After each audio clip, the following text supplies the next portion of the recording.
আপোনালোকে বাৰু আচাৰ বনালে ভিনেগাৰ ব্যৱহাৰ কৰেনে? মই ভিনেগাৰ কেতিয়াও ব্যৱহাৰ নকৰোঁ আৰু ভিনেগাৰ নিদিয়াকৈ বছৰলৈ আচাৰ ভাল হৈ থাকে। কেনেকৈনো কৰোঁ আচাৰ চাই থাকিব শেষলৈকে। ভাল লাগিলে লাইক কমেণ্ট শ্বেয়াৰ কৰিব। এয়া খুৰীৰ ঘৰৰ পৰা জলফাই কেইটামান আনিছিলোঁ। তাৰপিছত ইয়াত মই এটা ডাবৰত পানী লৈ জলফাইখিনি দি দিলোঁ। তাৰপিছত ইয়াত নিমখ দিলোঁ আৰু নিমখ দিয়াৰ পিছত 3 ৰাতি মই নিমখতে দি থৈছিলোঁ। এয়া চাওক ৰংটো সলনি হৈ গ'ল, অকণমান কোমলো হ'ব। তাৰপিছত পানীৰ পৰা উঠাই এনেকৈ চকলকৈ কাটিলোঁ।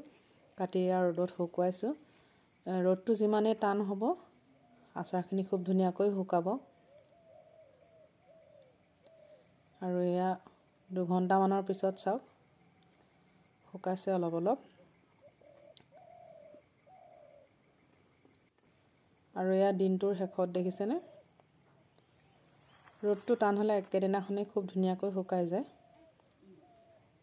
কিছুমানবোৰ অকণমান সেউজীয়া হৈ থাকিলে হ'লেও কোমল হৈ গ'ল। ভালদৰে শুকোৱাৰ পিছত এটা ডাবৰতে মই জলফাইখিনি দি দিলোঁ। ঠাৰিবোৰ আঁতৰাই লৈছোঁ। মই আচাৰ বনালে কেতিয়াও নিদিওঁ ভিনেগাৰ, এনেকৈয়ে বনাওঁ। বহুত দিনলৈ ভাল হৈ থাকে। আমৰ আচাৰ বনাইছিলোঁ যোৱা বছৰ, এতিয়াও ভাল হৈ আছে। মই কেঁচা মিঠাতেল দিওঁ। তাৰপিছত এইফালে শুকান জলকীয়াৰ গুড়ি, চফৰ গুড়ি আৰু পাঁচফোৰণৰ গুড়ি।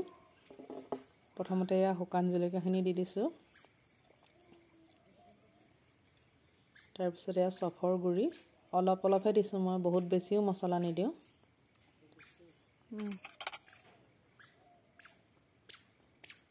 তাৰপিছত এয়া পাঁচফোৰণৰ গুড়ি,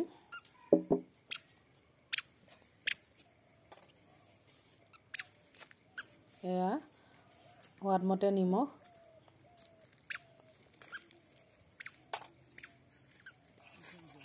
নিমখ দিয়াৰ পিছত এই কাপটোৰে মই কেঁচা মিঠাতেল দি দিছোঁ। আচাৰত আৰু মই মিঠাতেল গৰম কৰি নিদিওঁ, কেঁচা মিঠাতেলেই দিওঁ। এতিয়া মিক্স কৰি লওঁ গোটেইখিনি ভালদৰে আৰু জলকীয়া গুড়িও দিওঁ ইয়াত। তাৰপিছত বৈয়ামত যেতিয়া ভৰাম তেতিয়া আৰু অলপ কেঁচা মিঠাতেল দিম। এতিয়া মই বস্তুখিনি মিহলি হ'বৰ কাৰণেহে দি লৈছোঁ। ইয়াত জলকীয়া গুড়িও দি দিছোঁ। এতিয়া আটাইখিনি ভালদৰে মিহলাই লওঁ। আপোনালোকে বাৰু জলফাই এই ধৰণে আচাৰ কৰেনে? মই প্ৰতি বছৰে এনেকৈ কৰোঁ আৰু আচাৰখিনিও খাবলৈ টেষ্টি হয় আৰু খুব ধুনীয়াকৈ ভাল হৈ থাকে।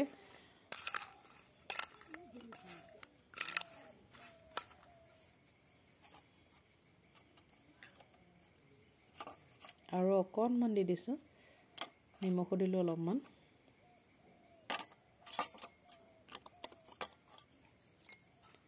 আৰু আচাৰ ৰাখিবলৈ গ্লাছৰ বৈয়াম হ'লে ভাল হয়।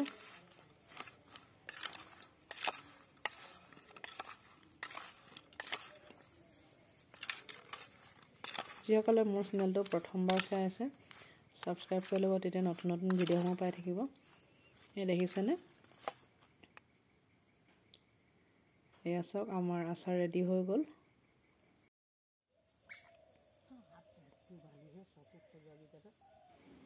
আচাৰখিনি বহুত বেছি শুকাবলৈ দিয়া নাছিলোঁ মই, আৰু বেছিকৈ শুকাই গ'লে খাবলৈও বেয়া লাগে, অকণমান টান হৈ যায়। শুকান জলকীয়াখিনি অকণমান গৰম কৰি গুড়ি কৰি ল'লোঁ। তাৰপিছত মছলাখিনিও অলপ গৰম কৰি গুড়ি কৰি লৈছোঁ। মছলা মই এইখিনিয়ে ব্যৱহাৰ কৰোঁ, খাবলৈ খুবেই ভাল হয়। আপোনালোকে কেনেকৈ বনাই জনাবচোন, আৰু ভাল লাগিলে লাইক কমেণ্ট শ্বেয়াৰ কৰিব। আৰু যিসকলে প্ৰথমবাৰ চাই আছে চেনেলটি ছাবস্ক্ৰাইব কৰি ল'ব, তেতিয়া নতুন ভিডিঅ'সমূহ পাই থাকিব। এতিয়া মই গ্লাছৰ বৈয়াম দুটাতে ভৰাই দিছোঁ। 2 দিনমানৰ পিছত আকৌ ইয়াত মই কেঁচা মিঠাতেল দি দিম। এয়া চাওক কিমান টেষ্টি হৈছে আচাৰখিনি। আজিলৈ আহোঁ। ভিডিঅ'টো শেষলৈকে চোৱাৰ বাবে বহুত ধন্যবাদ।